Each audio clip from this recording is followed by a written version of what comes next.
स्वागत है आपका एक और नई वीडियो के साथ। मैं हूं आपका होस्ट आदित्य और आप देख रहे हैं व्रत कथाएं। तो शुभारंभ करते हैं।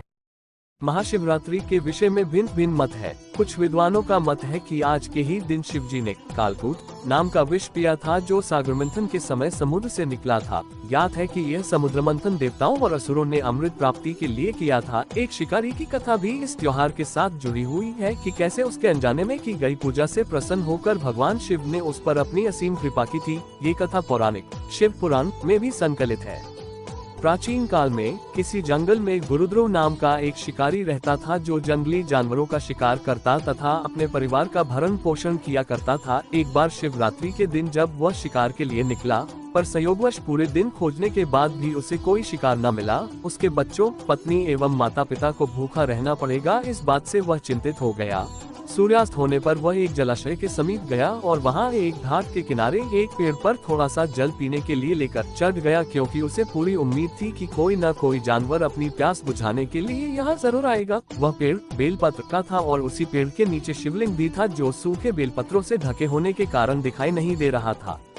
रात का पहला प्रहर बीतने से पहले एक हिरनी वहां पर पानी पीने के लिए आई। उसे देखते ही शिकारी ने अपने धनुष पर बाण साधा। ऐसा करने में उसके हाथ के धक्के से कुछ पत्ते एवं जल की कुछ बूंदें नीचे बने शिवलिंग पर गिरी और अनजाने में ही शिकारी की पहले प्रहर की पूजा हो गई। हिरनी ने जब पत्तों की खड़खड़ाहट सुनी तो घबरा कर ऊपर की ओर देखा और भयभीत होकर शिकारी से कांपते हुए स्वर में बोली, मुझे मत मारो। शिकारी ने कहा कि वह और उसका परिवार भूखा है, इसलिए वह उसे नहीं छोड़ सकता। हिरनी ने वादा किया कि वह अपने बच्चों को अपने स्वामी को सौंप कर लौट आएगी, तब वह उसका शिकार कर ले। शिकारी को उसकी बात का विश्वास नहीं हो रहा था। उसने फिर से शिकारी को ये कहते हुए अपनी बात का भरोसा करवाया कि जैसे सत्य पर ही धरती टिकी है, समुद्र मर्यादा में रहता है और झरनों से जल धाराएं गिरा करती है, वैसे ही वह भी सत्य बोल रही है। क्रूर होने के बावजूद भी शिकारी को उस पर दया आ गई और उसने जल्दी लौटना कहकर उस हिरनी को जाने दिया।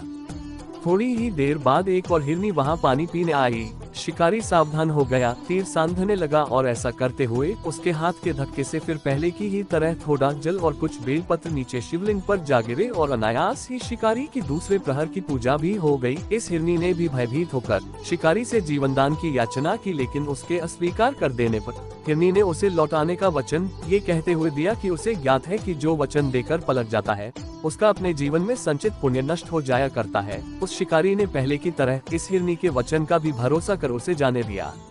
अब तो वह इसी चिंता से व्याकुल हो रहा था कि उनमें से शायद ही कोई हिरनी लौट के आए और अब उसके परिवार का क्या होगा। इतने में ही उसने जल की ओर आते हुए एक हिरण को देखा। उसे देखकर शिकारी बड़ा प्रसन्न हुआ। अब फिर धनुष पर बाण जाने से उसकी तीसरे प्रहर की पूजा भी स्वतः ही संपन्न हो गई, लेकिन पत्तों के गिरने की आवाज से वह हिरण सावधान हो गया। उसने शिकारी को देखा और पूछा, तुम क्या करना चाहते हो?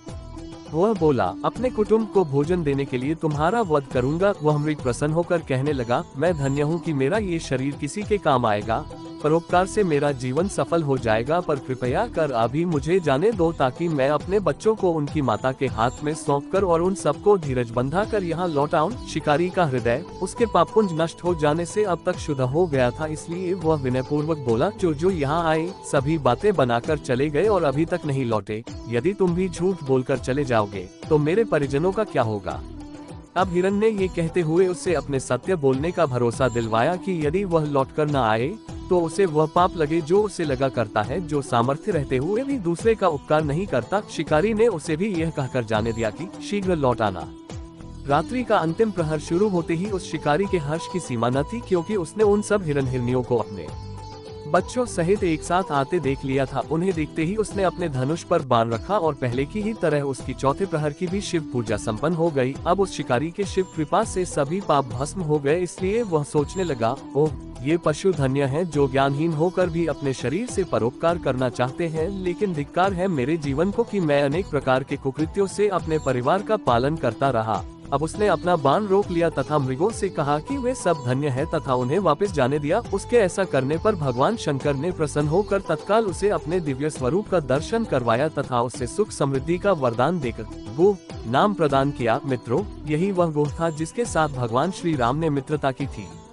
शिव जी जटाओं में गंगा जी को धारण करने वाले, सिर पर चंद्रमा को सजाने वाले, मस्तक पर त्रिपुंड तथा तीसरे नेत्र वाले, कंठ में कालपाश नागराज तथा रुद्राक्षमाला से सुशोभित, हाथ में डमरू और त्रिशूल है जिनके और भक्तगण बड़ी श्रद्धा से जिन्हें शिव शंकर, भोलेनाथ, महादेव, भगवान आशुतोष, उमापति, गौरी शंकर, सोमेश्वर, महाकाल, ओंकारेश्वर, वैद्यनाथ, नीलकंठ, त्रिपुरारी, सदाशिव तथा अन्य सहस्त्रों नामों से संबोधित कर उनकी पूजा अर्चना किया करते हैं। ऐसे भगवान शिव एवं शिवा हम सबके चिंतन को सदा सदैव सकारात्मक बनाए एवं सबकी मनोकामनाएं पूरी करें।